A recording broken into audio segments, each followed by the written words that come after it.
Currently at the Brinton Lodge. Earliest section was built in 1711.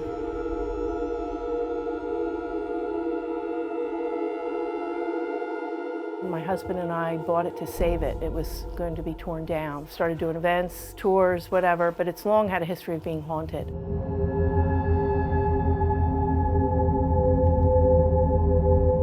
Earliest documentation was back in the 70s when a man from Scotland Yard came and did a 2-week paranormal investigation.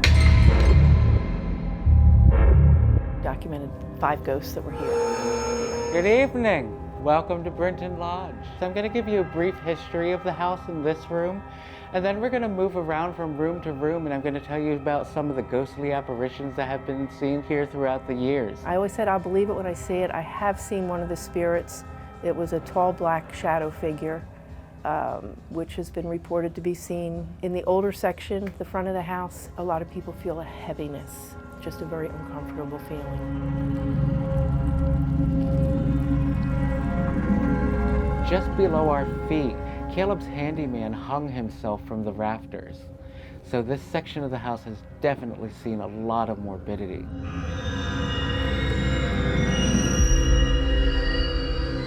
We hear voices. Right now we've been hearing a male voice upstairs.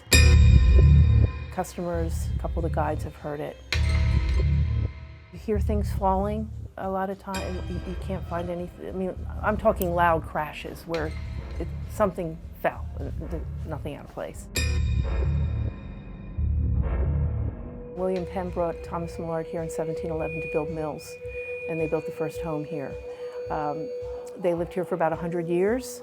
Then the Curlins bought the property. Then the Brooke Whitmans came along. They're the ones who made all the changes and built the big addition out the back, turning into a 16,600 square foot house. Shortly after it was completed in 1910, they sold it to Caleb Brinton in 1927, and he opened the gentleman's club that it's known for. So he's the namesake, Caleb Brinton. So now you are standing in the early 1900s. This is the larger section of the house. This is the staircase that Catherine Whitman was descending in 1911. And that's where she tripped over the hem of her dress and she fell to her death at the bottom of the landing. Now, ladies, I shall heed you a warning.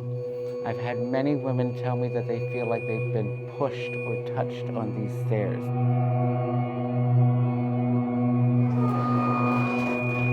A lot of people say that because there's so much water here, there used to be a canal in the back, the wells out in the parking lot, that water is a conduit for spiritual energy. We do have documentation, I guess, on about 5 deaths in the house. And since 1711, I'm sure there's been many others. It's interesting to watch groups of people pass this area, because a lot of them, you can see a look come over their face that they're not feeling too good. Then they'll come to us afterwards and say, you know what, I really enjoy the historical aspect of the tour, because it does have a rich history here. I hope they go away talking about the historical and the ghost as well, but to keep that history alive.